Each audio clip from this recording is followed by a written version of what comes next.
What is up, guys? I'm Hub Smash, and welcome to my Blackbeard guide. I've been playing a lot of Blackbeard lately in Ranked, and just trying to figure out the best way to play him, and this is what I've come to find. For his loadout, I recommend using the Mk17 CQB, although the SR25 is a great option. They both pack super powerful rounds. So the Mk17 does 52 damage, and the SR25 does 75 damage. And they both are great. So pick what works for you. I do prefer the Mk17. I feel like in Rainbow Six Siege, it's better to fling a bunch of bullets at the enemy than it is to, have a single, more powerful attack. You're not typically going to be sniping or anything like that with this guy. So I do think that the Mk17 is the better option. So let's take a look at how we load it out, though. We grab the Acog Sights because those are headshot machines, and they're basically the best sights. Even though they have buffed the reflex sight and the red dot sight, the Acog is still probably the best sight, I would say. For the barrel, I would go with the flash hiders. With the recent change to flash hider and compensator, the flash hider reduces the burst recoil and the compensator reduces the rapid fire recoil. Because you're going to be firing this weapon in burst, especially when you have your shield deployed, which I can talk about in a minute, that's the best barrel for this weapon because of that mechanic. For your grip, you're going to go with vert grip because that's all you can pick. And if you're using the SR25, it's the same attachments in my opinion. For his gadget, I would pick a stun grenade. The reason for this is, this is preference, but for me, I'm not typically clearing a room with a breach charge. I'm not going to breach the window and peer in. What I'm going to do is knock out a small portion of it and look around and try and clear the room that way. Eventually, I'll clear out all of the panels, and then I'll want to come in. I want to enter the room. When I want to enter the room, that's when I want to use the stun grenade to make it a little bit more safe. That's really the objective there. I don't find myself needing to blow holes in things very, very often. So that's the reason that I go with the stun grenade. I want to note as well that with the recent changes to the flashbangs or the stun grenades, they have a fuse time of 1 second now as opposed to the 3 seconds. So it's a pretty huge buff in my opinion, and it makes them a lot more viable to use. So for gameplay and tactics, it's worth noting that his shield's not invulnerable. It can be destroyed. It does take quite a large amount of damage.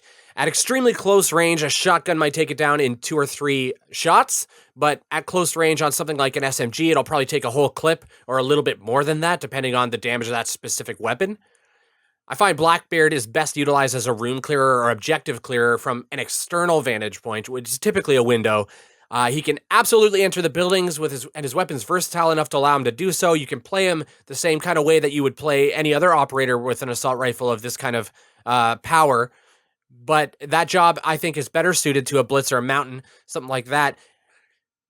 He can effectively be invulnerable if the angle's to your favor, so you always want to be aware of the enemy's sight lines on you as well. So when you're peering around these windows, you want to try and just keep your upper head-ish area is the only thing that's available to them to see, and it'll really, really minimize the amount of actual shots they can land on you. His weakness is that his gun is increased recoil when the shield's deployed.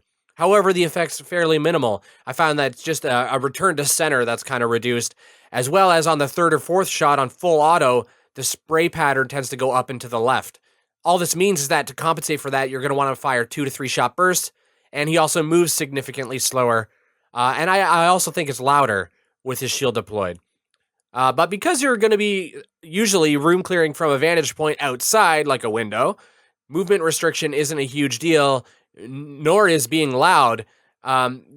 Your counter at that is you got to watch out for the C4 charges flying out at you and smokes gas. These are the things that you want to watch out for when you're trying to clear out from that window. And if you're on the enemy team facing against a Blackbeard, that's how you want to position yourself. You want to be ready for maybe where you think he might try to breach in or try to clear the room from, and then you can throw out your C4 and take him out that way. That's probably the best way. If he's in the building, you're typically going to want to try and flank him, because if he's prone or crouched and peeking, he's very difficult to take out without shooting at his shooting at his knees and stuff like that, his arms. It's kind of difficult too as a defender to know, is that a Blackbeard there or is that something else? And when you don't necessarily know which operator you're against, you might be firing right at his head, and typically if you're firing at Blackbeard's head, it's not going to work out. So it's too early for me to say whether or not I think he's overpowered, but he's definitely one of the most powerful attacker operators right now, and I encourage everyone to give him a try. If you don't own him already, definitely get him. He's worth getting. Definitely a top pick for the attacking team.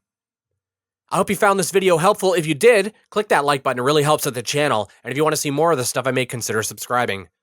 Thanks so much, guys, and take care.